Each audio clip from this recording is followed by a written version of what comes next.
প্রিয় লিসেনার, আজকের এই ঘটনাটি অনেক পুরাতন একটি ঘটনা। এই ঘটনা শুনলে আপনাদের গায়ের লোম খাড়া হয়ে উঠবে, কেননা অনেক ভয়ানক ঘটনা শুনেছেন, কিন্তু এইরকম ঘটনা শুনেছেন কি না তা আমার জানা নেই। 130 বছর আগে একটি বিশাল পুরাতন মসজিদ নিয়ে আজকের এই ঘটনাটি।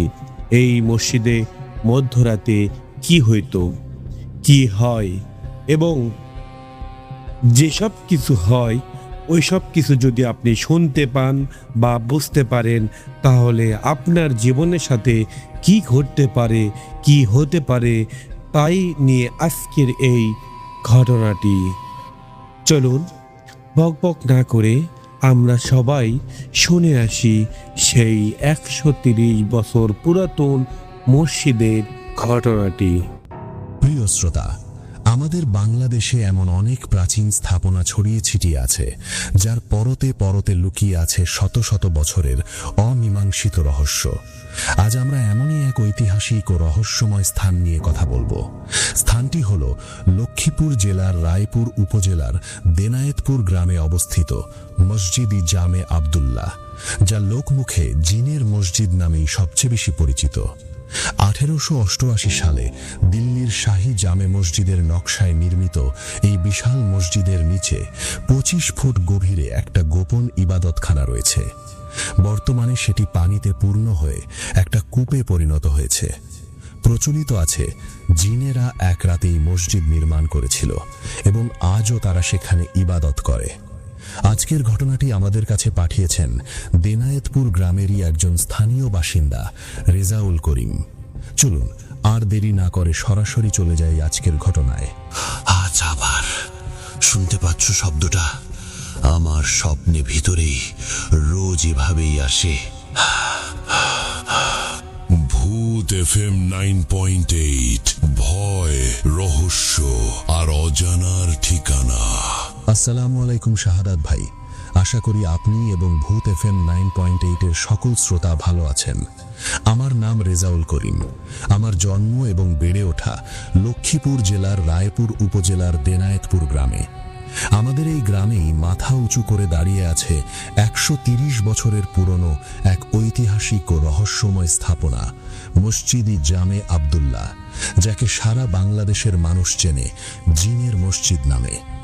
শাহাদাত ভাই, আমাদের লক্ষ্মীপুর বা রায়পুরের এমন কোনো মানুষ নেই যে এই মসজিদকে ঘিরে প্রচলিত ভয়ঙ্কর কাহিনীগুলো জানে না।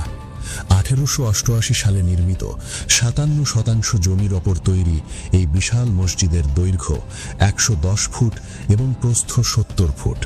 কিন্তু সবচেয়ে রহস্যের জায়গাটা হলো মাটির নিচে। মসজিদের ঠিক তলদেশে প্রায় 25 ফুট গভীরে একটা গোপন ইবাদতখানা রয়েছে। মসজিদের প্রতিষ্ঠাতা মাওলানা আব্দুল্লাহ সাহেব একসময় এই মাটির নিচের গোপন কক্ষে ধ্যানে মগ্ন থাকতেন, কিন্তু কালক্রমে সেই ইবাদতখানাটি পানিতে পূর্ণ হয়ে একটা অন্ধকার অতল কূপে পরিণত হয়েছে। মুরব্বীরা সবসময় বলতেন, রাত 12টার পর এই মসজিদের আশেপাশে কেউ যেন একা না যায়, কারণ প্রচলিত আছে এই মসজিদ সাধারণ কোনো মানুষের তৈরি নয়। রাতের আধারে জিনেরা এটি নির্মাণ করেছিল, আর গভীর রাতে নাকি ওই 25 ফুট গভীর কূপের ভেতর থেকে আজও জিনদের জিকিরের আওয়াজ ভেসে আসে। আমি ঢাকা থেকে পড়াশোনা শেষ করে গ্রামে ফিরেছিলাম। আধুনিক যুগের ছেলে হওয়ায় এসব জিন ভূতের গল্পকে আমি সবসময় গ্রামের মানুষের কুসংস্কার বলে হাসিয়ে উড়িয়ে দিতাম। কিন্তু আজ থেকে ঠিক 3 বছর আগে জানুয়ারির হাড় কাঁপানো শীতের এক রাতে আমার জীবনে এমন একটা ঘটনা ঘটল, যা আমার সমস্ত অহংকার আর পুরনো বিশ্বাসকে চিরতরে ভেঙে চুরমার করে দিল। ঘটনাটি জানুয়ারির মাঝামাঝি সময়ের।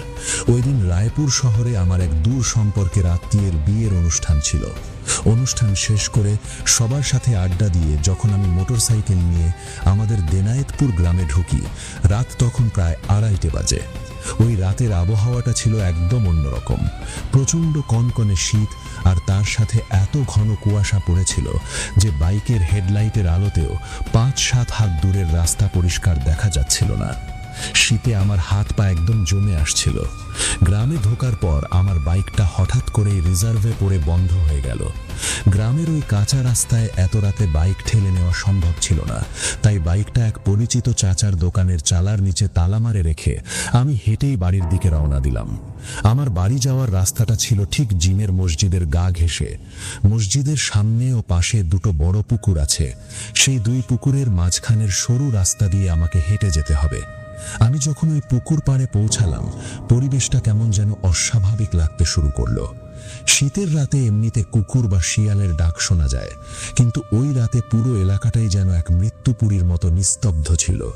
বাতাসের কোনো শব্দ নেই, গাছের পাতা নড়ার শব্দ নেই। কুয়াশার ভেতর দিয়ে 15 ফুট উঁচু ভিত্তির ওপর দাঁড়িয়ে থাকা ওই বিশাল মসজিদটিকে একটা ঘুমন্ত দানবের মতো দেখাচ্ছিল। ছাদে থাকা বিশাল আকারের 3টি গম্বুজ কুয়াশার কারণে আবছা আবছা দেখা যাচ্ছিল। আমি জ্যাকেটের পকেটে হাত ঢুকিয়ে মাথা নিচু করে হন হন করে হাঁটছিলাম। মসজিদের ঠিক পেছনের অংশে চলে আসার পর হঠাৎ আমার পা দুটো যেন মাটিতে আটকে গেল। শাহাদাত ভাই, আমি স্পষ্ট শুনতে পেলাম নিস্তব্ধ রাতের বুক চিরে খুব অদ্ভুত একটা আওয়াজ ভেসে আসছে। আওয়াজটা অনেকটা পানির ছলাৎ ছলাৎ শব্দের মতো, যেন কেউ ভারী কিছু দিয়ে খুব সাবধানে পানি নাড়াচাড়া করছে। আমি থমকে দাঁড়ালাম, কান খাড়া করলাম। এত রাতে কে পুকুরে নামবে? কিন্তু একটু পরেই বুঝতে পারলাম আওয়াজটা সামনের পুকুর থেকে আসছে না, আওয়াজটা আসছে আমার ডান দিক থেকে, ঠিক সেই জায়গাটা থেকে যেখানে মসজিদের নিচে থাকা 25 ফুট গভীর ওই গোপন ইবাদতখানা বা কূপটা অবস্থিত। আমার বুকের ভেতরটা ধক করে উঠল, গলার কাছে থুতু আটকে গেল। আমি নিজেকে বোঝালাম হয়তো কোনো বড় মাছ বা ব্যাঙ পানিতে লাফ দিয়েছে। আমি আবার হাঁটার জন্য পা বাড়ালাম, কিন্তু ঠিক তখনই সেই পানির শব্দের সাথে সাথে এবার মানুষের গলার আওয়াজ শুনতে পেলাম। খুব নিচু স্বরে, অত্যন্ত গম্ভীর আর ভারী একটা কণ্ঠে কেউ জিকির করছে, লা ইলাহা ইল্লাল্লাহ, লা ইলাহা ইল্লাল্লাহ। শাহাদাত ভাই, বিশ্বাস করুন, সেই আওয়াজটা কোনো সাধারণ মানুষের গলার আওয়াজ নয়। মনে হচ্ছিল আওয়াজটা মাটির অনেক গভীর থেকে কোনো বিশাল অন্ধকার শূন্যস্থান থেকে ইকো বা প্রতিধ্বনিত হয়ে উঠে আসছে। একজনের গলা নয়, মনে হচ্ছিল 4-5 জন মিলে একসাথে জিকির করছে। আমার পুরো শরীরের লোম দাঁড়িয়ে গেল। এত রাতে 25 ফুট নিচে ওই বরফ শীতল গলা সমান পানিতে দাঁড়িয়ে কারা জিকির করবে? আমি জানি না ওই মুহূর্তে আমার কি হয়েছিল। আমার ভেতর থেকে কে যেন আমাকে বলছিল, পালিয়ে যা রেজাউল, দৌড়া। কিন্তু আমার পা দুটো যেন কেউ অদৃশ্য শেকল দিয়ে বেঁধে রেখেছিল। একটা অদ্ভুত ঘোরের মধ্যে মন্ত্রমুগ্ধের মতো আমি পা চালিয়ে ওই কূপের কাছাকাছি চলে গেলাম। ঘন কুয়াশা আর জমাট অন্ধকারের মাঝে আমি কূপের ভাঙা দেয়ালটা ধরে নিচের দিকে উঁকি দিলাম। নিচটা ঘুটঘুটে অন্ধকার, কিন্তু সেই অন্ধকারের ভেতর আমি যা দেখলাম তা কোনো সুস্থ মস্তিষ্কের মানুষ হজম করতে পারবে না। শাহাদাত ভাই, আমি দেখলাম ওই জমাট বাঁধা কূপের কালো পানিটা টকবক করে ফুটছে, যেন নিচ থেকে কেউ বিশাল কোনো চুলায় আগুন জ্বালিয়ে দিয়েছে। আর সেই ফুটন্ত পানির ঠিক ওপরে, হ্যাঁ ভাই, ঠিক পানির ওপর শূন্য ভর দিয়ে 3 থেকে 4টা অস্বাভাবিক লম্বা ছায়ামূর্তি দাঁড়িয়ে আছে। তাদের উচ্চতা হবে অন্তত 9 ফুট, গায়ে ধবধবে সাদা রঙের কাপড়ের মতো কিছু জড়ানো, কিন্তু তাদের কোনো নির্দিষ্ট শারীরিক অবয়ব বা চেহারা নেই। শুধু অন্ধকারের ভেতর তাদের চোখ দুটো জ্বলন্ত কয়লার মতো দপদপ করে জ্বলছে। তারা পানির ওপর দাঁড়িয়ে নামাজে রুকু করার মতো ভঙ্গিতে ঝুঁকে আছে আর একসাথে মাথা দুলিয়ে জিকির করছে। তাদের সেই গম্ভীর গলার আওয়াজে কূপের চারপাশের মাটি আর দেয়াল পর্যন্ত হালকা কাঁপছিল। আমার পুরো শরীর তখন অবশ, আমি এক কদমও নড়তে পারছিলাম না, এমনকি চোখের পাতা পর্যন্ত ফেলতে পারছিলাম না। আমার শ্বাস প্রশ্বাস যেন বন্ধ হয়ে আসছিল।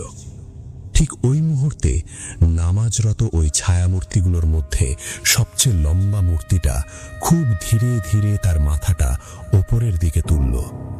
জ্বলন্ত কয়লার মতো টকটকে লাল সেই চোখ দুটো সরাসরি এসে পড়ল আমার চোখের উপর। ওই চোখের দিকে তাকানোর সাথে সাথে আমার মনে হলো কেউ আমার মেরুদণ্ড দিয়ে একখণ্ড ধারালো বরফ ঢুকিয়ে দিয়েছে। আমি টের পেলাম ছায়ামূর্তিটা আস্তে আস্তে পানির উপর থেকে শূন্যে ভাসতে ভাসতে ওপরের দিকে ঠিক আমার দিকে উঠে আসছে। কাছাকাছি আসতেই আমি একটা পচা, স্যাঁতস্যাঁতে আর পোড়া মাংসের মতো উৎকট গন্ধ পেলাম।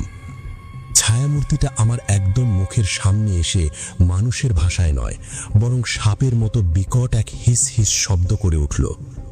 সেই আওয়াজটা এতই তীব্র ছিল যে আমার কানের পর্দা যেন ফেটে যাওয়ার উপক্রম হলো।